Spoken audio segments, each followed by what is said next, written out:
Sir, wealth creators को लेके भी बातचीत, एक नैरेटिव आता है कि कभी राहुल गांधी जी बोलते हैं कि आप कुछ परिवार को आप बढ़ा रहे हैं, अभी आपने हाल में उनको बोला।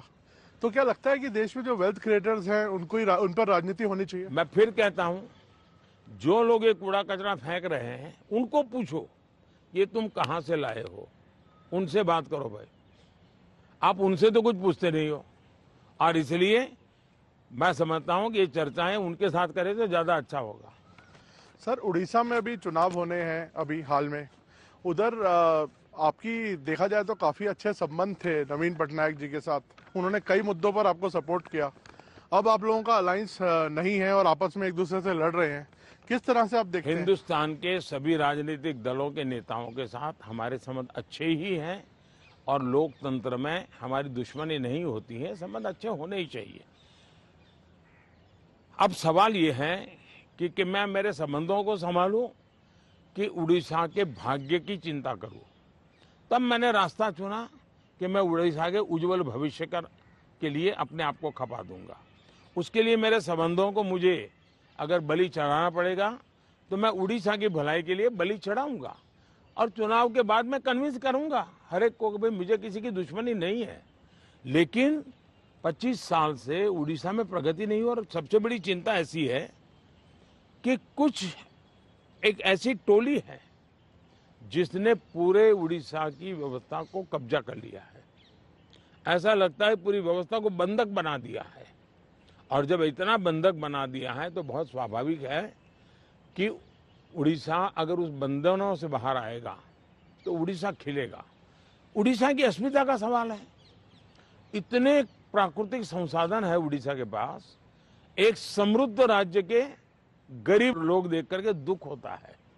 हिंदुस्तान के समृद्ध राज्यों में उड़ीसा है, इतनी प्राकृतिक संपदा है, और हिंदुस्तान के गरीब लोगों के राज्य में भी उड़ीसा है।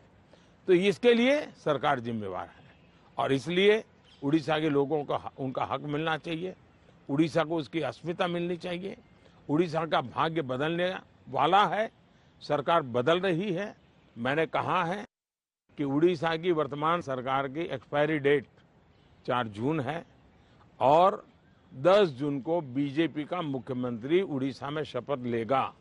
मोदी जी, बंगाल में भी ताबड़तोड़ एक टक्कर की लड़ाई चल रही है। आपके भी बहुत कैंपेनिंग वहां पे आपने की है, और अभी आप शायद फिर जाने वाले हैं बंगाल।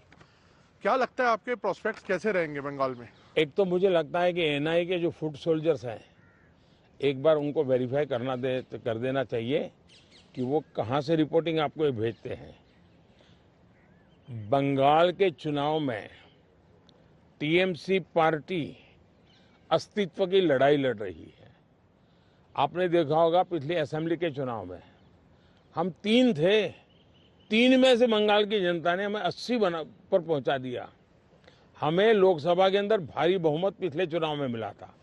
इस बार पूरे हिंदुस्तान में द बेस्ट परफॉर्मिंग स्टेट कोई होगा तो पश्चिम बंगाल होने वाला है। भारतीय जनता पार्टी को सर्वाधिक सफलता पश्चिम बंगाल में मिल रही है, और पश्चिम बंगाल का चुनाव एक तरफा है। जनता जनार्दन उसको लीड कर रही है, और उसके कारण सरकार में बैठे हुए लोग, टीएमसी के लोग बौखलाए हुए हैं। लगातार हत्याएं हो रहे हैं, हमले हो रहे हैं, भाजपा कार्यकर्ताओं को चुनाव के पहले जेलों में बंद कर दिया जा रहा है। इस सारे जुल्मों के बावजूद भी मतदान भी जनता ज्यादा कर रही है, और वोट भी ज्यादा हो रहा है। मोदी जी, आपके हिसाब से तो लगभग अब आपका तय है आना, और सबको लगता है ऐसा। ज्यादातर लोग आपको प्रेडिक्ट कर रहे हैं कि आप वापस आ रहे हैं। तो मोदी 3.0 में ये देश क्या उम्मीदें रखे आपसे? क्या आपकी प्रायोरिटीज होंगी? विकसित भारत, 1 पॉइंट एजेंडा, विकसित भारत। चलिए, बहुत बहुत धन्यवाद भैया, नमस्कार।